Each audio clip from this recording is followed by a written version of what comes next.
Didik TV KPM. Okey, tadi kita dah kita dah maklum ya berkaitan dengan wajaran markah, kita dah tahu berkaitan dengan gabungan tajuk, berkaitan dengan soalan 3 apa, soalan 4 menyentuh tentang apa. Jadi saya sentuh sedikit je berkaitan dengan tajuk ya. Kalau sebelum ini tajuk tingkatan 4 dan tingkatan 5, inilah tajuknya. Tak perlulah saya jelaskan satu persatu lah ya. Calon-calon boleh rujuk kepada buku teks.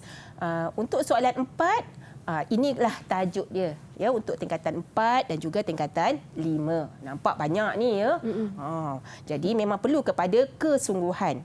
Okey. Kita lihat pula apakah dia disiplin ilmu yang ada di dalam kertas syariah ni. Saya sebutlah disiplin ilmu ya. Kenapa saya sebut disiplin ilmu? Kerana ke-2, 4, 6, ke-7 ya elemen ini yang biasa ditanya ataupun yang memang ada dalam buku teks dalam DSKP kita yang akan ditanya kebiasaannya di dalam kertas bertulis ujian bertulis 5402/1 syariah ya.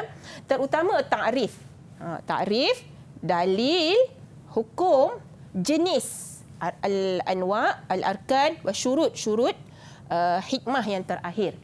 Jadi calon semua kena kuasai ke-7 elemen ini supaya kita dapat menjawab soalan dengan sempurna. Dapat markah yang terbaik itu kena jawablah dengan sempurna. Jadi kena fahamkan ke-7 elemen ini. Okey, kita lihat. Contoh soalan ya, bagi soalan soalus salis. Okey, contoh ya. Alif, dia bentuk soalan beginilah ya. Alif 1, 2 dan 3. Ada 2 markah, 2 markah, 2 markah. Ad-darajatani, darajatani. Jadi contoh di sini arif al-i'arah syar'an. Al-i'arah adalah tajuk bagi tingkatan 4. Sebab saya sebut tadi untuk alif kebiasaannya soalan alif biasanya untuk tingkatan 4 lah. Jadi analisa soalan sebelum ini pun memang berkisar kepada soalan tingkatan 4. Jadi apakah jawapan? Okey. Arif al-i'arah syar'an. Kalau kita lihat di sini, arif apa makna arif? Arif bermakna ta'rif, yakni maksud alal maudu' yakni. Jadi kena tahulah takrif setiap maudhu', setiap tajuk dalam kita punya syariah, tajuk syariah ni lah. Jadi bila sebut saja takrif kena harfun biharfin. Ya, kena harfun biharfin. Okey.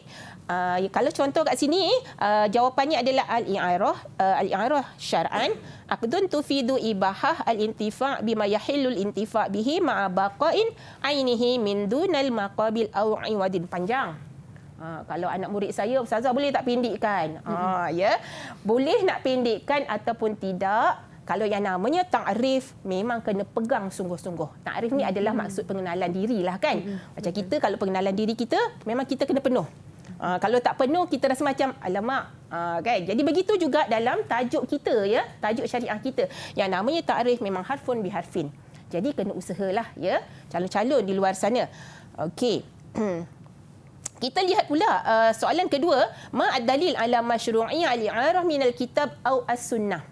Kebiasaannya soalan yang berkisar bila ditanya berkaitan dengan dalil, ya dalil ni, dalil pensyariatan sesuatu topik dalam syariah. Contoh ada soalan minal kitab au minas sunnah. Bila merujuk kepada au itu adalah pilihan. Maknanya bila pilihan sama ada calon boleh datangkan jawapan dalam bentuk dalil minal kitab ataupun minas sunnah. Jadi maknanya calon perlulah tahu kemampuan diri dia. Dalil minas sunnah atau minal kitab. Jadi di sini kena ambil tahulah berkaitan dengan kedua-dua dalil ini. Dalam buku teks kita ada 3 dalil Syafiqah. Dalil yang ketiga tu adalah dalil minal ijma'. Kalau berdasarkan analisa sebelum ini ya SPM kita, kebanyakan soalan dia akan tanya dalil minal kitab atau minas sunnah. Tidak, setakat inilah tidak pernah ada keluar minta calon nyatakan dalil minal ijma'. Jadi calon-calon di luar sana pastikan antum semua menghafal dalil minal kitab atau minas sunnah. Penting tu ya. Jadi di sini apakah dalil untuk al-i'arah? Wa yamna'unal ma'un.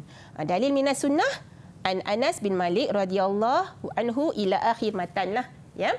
Jadi untuk dalil ni, suka untuk Ustazah terangkan berkaitan dengan dalil ni, adakah perlu dibariskan?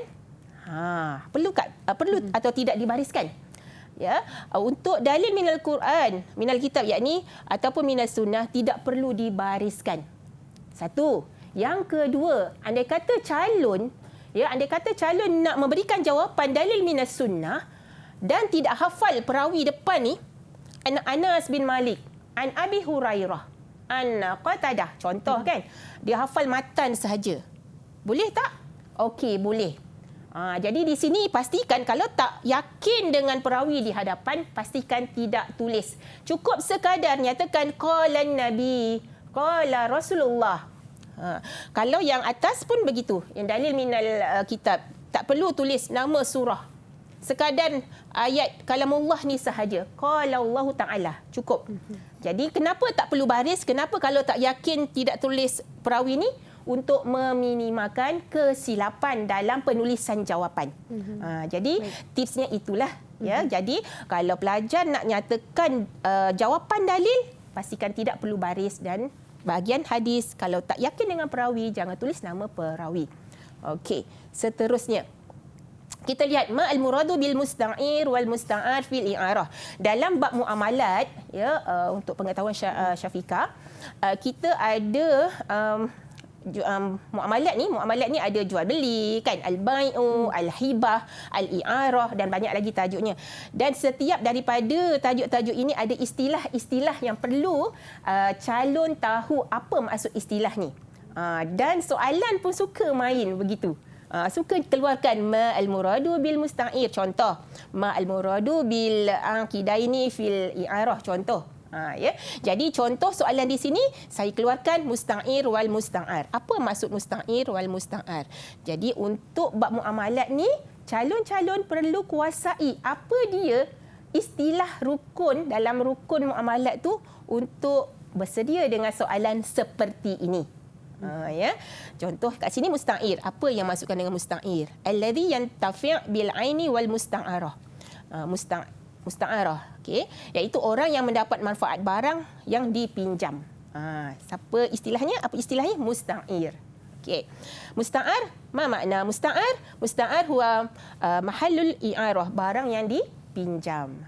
Jadi kena tahulah istilah-istilah ini untuk bersedia dengan soalan ma'al murad, ma'al maksud.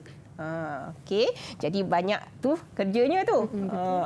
Okey, kita lihat seterusnya bahagian ba. Okey, bahagian ba, ya, bahagian ba ni ada berapa? 4 soalan, 4 markah. Arba'ah darajat. Banyak tu, ya.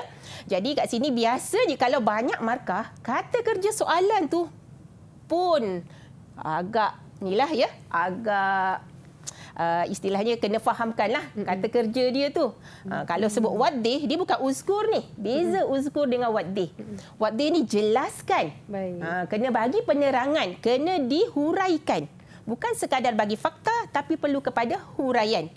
Contoh di sini, waddih isnain min syurutil mu'ir fil i'arah. Ya, tadi istilah musta'ir, mu'ir, musta'ar. Itu dalam istilah dalam rukun i'arah lah. Jadi soalan di sini syarat. Apakah syarat mu'ir? Mu'ir ni adalah orang yang memberi pinjam. Okey. Jadi syarat dia ada 3. Soalan kata nak 2 kan? Soalan kata nak 2, jadi nyatakanlah 2 sahaja. Ni sekadar saya nyatakan semualah untuk makluman calon, ya. Okey, katakanlah 2. Calon kata ahliyatut tabarruk. Okey, ataupun malikul manfaah kedua. Ataupun dia pilih al-ikhtiyar lah yang paling pendek. Calon bila sebut waddih, jangan sekadar nyatakan ahliyatut tabarruk. Jangan sekadar nyatakan malikul manfaah. Jangan nyatakan al-ikhtiyar sahaja. Boleh nyatakan tu saja, tapi dapat berapa markah? Baru 1 markah. Mana nak dapat lagi 2 markah, nak cukupkan 4 markah? Iaitu ayyakuna aqilan wa balighan. 1 markah dah untuk 1 poin. 2 markah untuk 1 poin. Jadi seterusnya, yang ini pun 1 markah, yang ini pun 1 markah. Nampak tak macam mana kita nak kuasai, nak dapat markah tu, kena tahu kata kerja dia. Kalau kata kerja uzkur, nyatakan je lah, sebutkan. Iaitu ahliyatut tabarruk malikul manfa'ah al-ikhtiyar. Tapi kalau sebut waddih, kena nyatakan, terangkan apa dia ahliyatut tabarruk beserta dengan penerangan. Jadi faham ya? Kena fahamkan kata kerja untuk dapatkan yang terbaik dalam jawapan kita. Okey, seterusnya jim, hati ad-dalil ala masyru'iyah. Tadi saya dah terangkan lah ya. Tentang dalil ni tak perlu saya terangkan lagi. Tipsnya bagaimana. Okey, saya terus kepada soalan kedua. Uzkur arba'ah min arkanul kafalah. Arba'ah ni maknanya 4 markah. Bila sebut uzkur, nyatakan saja. Okey, nyatakan sahaja. Tak perlu kepada penerangan. Ini agak senang lah. Markah pun 4 markah. Senang, soalan senang ni. Okey, seterusnya yang ketiga. Istinadan ila surah as-sabiqah berdasarkan kepada gambar. Waddih syurutul kafil. Tengok kat sini kata kerja dia. Waddih. Nampak 2 markah. Bila sebut 2 markah, adakah perlu banyak? Tidak perlu banyak lah. Ya, sekadar bagi 1 ataupun 2 poin sahaja. Tapi kena berwaspadalah. Jangan sekadar bagi fakta tapi tiada huraiannya. Okey, kita teruskan kepada soalan jim. Tadi saya dah terangkan ya. Okey, ini jawapannya tadi. Arkanul kafalah sepatutnya di sini. Okey, kafalah. Kafil, makful lahu, makful anhu, makful bih, as-sirah. Ini bila sebut rukun, inilah dia punya istilah dia. Dia ada penerangan. Penerangan berkaitan arkan ni adalah syurut dia, syarat. Jadi pelajar nak tak nak untuk muamalah ni, rukun kena hafal beserta dengan syurut dia untuk mendapatkan markah yang terbaiklah dengan jawapannya. Okey. Jim, ini tadilah syurutul kafil. Ini jawapan dia lah ya. Okey. Macam mana kita nak tahu ini yang terbaik? Kadang-kadang pelajar tak faham sangatlah syurutul kafil. Macam mana kafil tu apa ya? Kafil tu makful lahu ke makful anhu. Dia terbalik ataupun dia keliru antara satu dengan yang lain. Jadi di sini pelajar ya calon kena tahu dan kena faham sebenarnya apa maksud di sebalik istilah tersebut. Okay, saya nak terangkan sebenarnya kalau yang berkaitan dengan orang yang berakad ni, ya kita nampak kat sini, ya gambar orang yang berakad ni berkaitan dengan orang, ya, individu yang bermuamalat. Jadi apabila disebut syurutul kafil ataupun syurutul aqidaini, 2 orang yang berakad, maka kita kena fahamkan setting dalam kepala ni dia melibatkan orang, mesti melibatkan akal. Jadi sudah pasti bila melibatkan akal, walaupun calon tak hafal pun syarat, apa yang melibatkan akal? Apa yang melibatkan akal? Mestilah dia seorang yang waras. Jadi bagilah ayakuna al-aqlu. Jadi ayakuna al-mukallaf atau ayakuna ar-rusydu. Itu dah memberi maksud orang yang berakal. Anda kata dia tak hafal kalimah ahlat litabarruk, dia bagi jawapan ayakuna al-aqlu sudah memadai. Jadi dia membantulah. So kena fahamlah konsep al-aqidani ni apa. Okey. Seterusnya kita lihat soalan dal. Ni soalan ni lebih kepada kebat lah. Soalan yang memerlukan kepada pemikiran aras tinggi, yang memerlukan pelajar dan juga calon ini fahamkan konsep tajuk tu apa. Sebab dia akan bagi masalah. Soalan kadang-kadang berbentuk masalah, berbentuk gambar, kan? Jadi contoh dia soalan yang berbentuk masalah ialah soal seperti soalan dal. Bayin al-hukmu fil masalah al-atiyah ma'a ta'lil. Okey, terangkan hukum masalah tersebut bersama dengan sebab dia. Jadi apakah masalahnya? Iaitu qala rajul ana kafil laka in jaa Zaidun minas safar. Okey, saya akan menjamin engkau jika Zaid itu pulang daripada permusafiran. Jadi kita kena faham apakah syarat-syarat untuk sirah, apakah syarat-syarat untuk al-aqidani dalam rukun-rukun kafalah. Jadi hukumnya di sini la yasih. Tak sahlah muamalat kafalah tersebut. Sebab apa? Sebab ilahnya ialah syurutus sirah al-kafalah adamut ta'liq. Bi syartin au bi waqtin. Maknanya di sini, kat sini kan sirah dia. Sirah tu lafaz kan, lafaz ijab dan qabul dalam muamalat tersebut. Dia berkata kepada Zaid tu, dia berkata dengan seseorang, kalau aku boleh jamin kau bila Zaid pulang. Jadi kat situ dia ada injaa ni maksudnya dah terikat dengan syarat.